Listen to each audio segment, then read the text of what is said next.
Bientôt la Saint-Valentin. Connaissez-vous le square Jehan Rictus, situé place des Abbesses, quartier Montmartre à Paris? Non? Oui? Un mur plein de je t'aime. Alors, go vers l'amour. Qui a dit que les murs avaient pour vocation de séparer et diviser les hommes? Le mur de je t'aime, lui, n'est qu'amour et conjugue la plus belle des déclarations dans toutes les langues. De passage, dans celle qui est considérée comme la ville de l'amour, quels amoureux n'ont pas fait un détour par le mur des je t'aime? Voici la belle histoire de la naissance de ce mur, devenu mythique à Montmartre. C'est Frédéric Baron, un amoureux des mots et de l'amour, qui rêvait d'un voyage autour du monde en 80, je t'aime.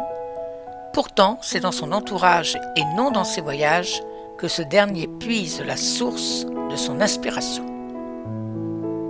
Ainsi naquit le mur des je t'aime en l'an 2000, semblable à un ciel étoilé de 1000 déclarations. Sur ce mur bleu nuit, aux airs de tableaux noirs d'école, se chevauchent des inscriptions manuscrites, paraissant écrites à la craie, passant en revue 311 manières de dire « je t'aime » dans près de 250 langues différentes.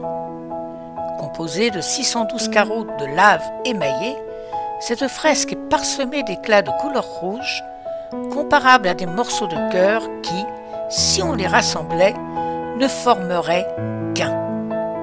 Un magnifique symbole pour un sentiment universel. Dans un monde marqué par la violence, dominé par l'individualisme, les murs comme les frontières ont généralement pour fonction de diviser, de séparer les peuples, de se protéger de l'autre. Le mur des je t'aime est au contraire un trait d'union, un lieu de réconciliation, un miroir qui renvoie une image d'amour et de paix. Cette œuvre, imaginée par Frédéric Baron et Claire Guiteau, est devenue un lieu de rendez-vous pour les amoureux du monde entier. Pour une balade ou une randonnée en amoureux, une étape insolite de votre voyage de noces, la découverte d'un lieu touristique incontournable, pour lui dire je t'aime en plusieurs langues, pour flâner dans un des lieux les plus romantiques de Paris, je vous invite à découvrir le mur de l'amour en musique et en images.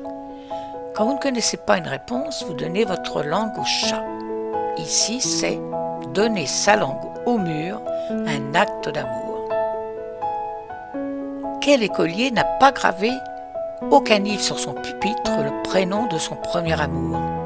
Quelle adolescente n'a pas livré à la pierre d'un mur de son quartier le secret d'un « je t'aime » ? Quel couple n'a pas ciselé ses initiales sur l'écorce d'un arbre dans un cœur percé d'une flèche? L'initiative de Frédéric s'inscrit dans cette longue chaîne des passions muettes.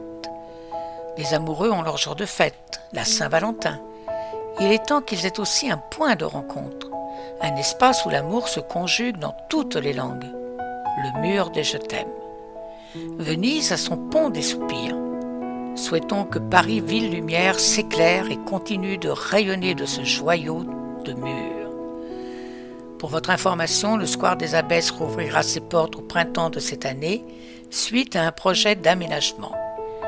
Une allée centrale doit être créée pour permettre aux touristes une circulation plus fluide et un espace de jeu plus adapté aux enfants.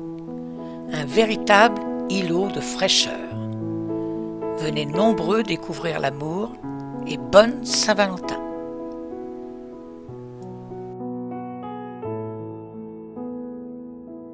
Nous vous remercions de votre écoute et n'oubliez pas de liker et de cliquer sur la petite cloche pour nous suivre vers de nouvelles aventures.